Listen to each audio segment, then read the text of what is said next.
အားလုံးပဲမင်္ဂလာပါဆူဇူကီစင်ကနေပြန်လည်ကြိုဆိုလိုက်ပါတယ်ညီမကတော့ဆူဇူကီကားတွေနဲ့ပတ်သက်ပြီးလာရောက်မြင်မြန်ထားတဲ့မိကွန်းလေးတွေကိုထပ်မံဖြေကြားပေးသွားမယ်ဝတ်မှုံပဲဖြစ်ပါရဲ့ရှင်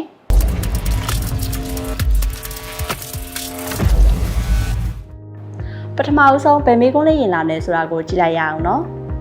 ပထမဆုံးမိကွန်းလေးကတော့ admin ကျမရဲ့စီရကားက break နေနဲ့က break ချင်နေတာမှာနေလို့အဲ့ဒါဘလို့ဖြစ်တာလဲသိချင်ပါတယ်ဆိုပြီးတော့မနွေးဆိုတဲ့ account version ကလာပေးထားတာဖြစ်ပါတယ်ဟုတ်ကဲ့ပါမနွေရှင် break နေတဲ့အခါ break pattern ကအောက်ခြေကိုပုံမှန်တက်ပို့ပြီးတော့ပျော့ဆင်းသွားတာမျိုးဒါမှမဟုတ်ပုံမှန်နေရာမျိုးဆိုရင်တော့ break စနစ်နဲ့ပတ်သက်ပြီးတော့ချွင်းချက်တစ်စုံတရာရှိနေရကြောင်းဖြစ်နိုင်ပါတယ် break စနစ်ကောင်းမှမရှိရင်အရေးပေါ်အခြေအနေတွေမှာ break မမိဘဲနဲ့ရင်မတော်တဆမှုတွေဖြစ်နိုင်တာကြောင့်အသေးစိတ်စစ်ဆေးနိုင်ဖို့အတွက်ဒီဆက်ရာ Suzuki Service Center တွေမှာဘာရစစ်ဆေးဖို့အကြံပြုလိုက်ပါရရှင်နောက်ထပ်မိကွန်းလေးတစ်ခုကတော့ကူလန်အစားရိုးရည်တုံးရင်ဘာတွေဖြစ်လာနိုင်လဲသိချင်ပါတယ်ဆိုပြီးတော့ကိုဝေကြီးဆိုတဲ့အကောင့်ပိုင်ရှင်ကလာမိထားတာဖြစ်ပါတယ်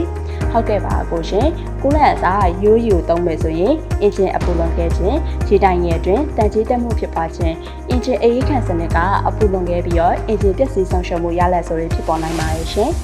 နောက်ထပ်မိကွန်းလေးတစ်ခုကတော့စီးရကားအတွက်ဒေါ်ဖစ်စာလိုချင်လို့ပါဘာမှဝယ်လို့ရမလဲသိချင်ပါတယ်ဆိုပြီးတော့ဥမောင်မြင့်ဆိုတဲ့အကောင့်ပိုင်ရှင်ကလာမိထားတာဖြစ်ပါတယ်ရှင်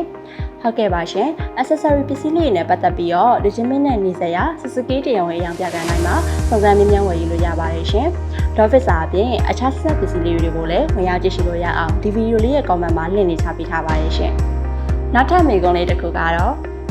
ညီမကားဘော်ဒီမှာပေါနာ theory များနေလို့စီးပြန်လုပ်ချင်ပါရဲ့ဘာမှလုပ်လို့ရမလဲဆိုပြီးတော့ page ပေါက်မှာလာမိထားတာလေးဖြစ်ပါတယ်ရှင်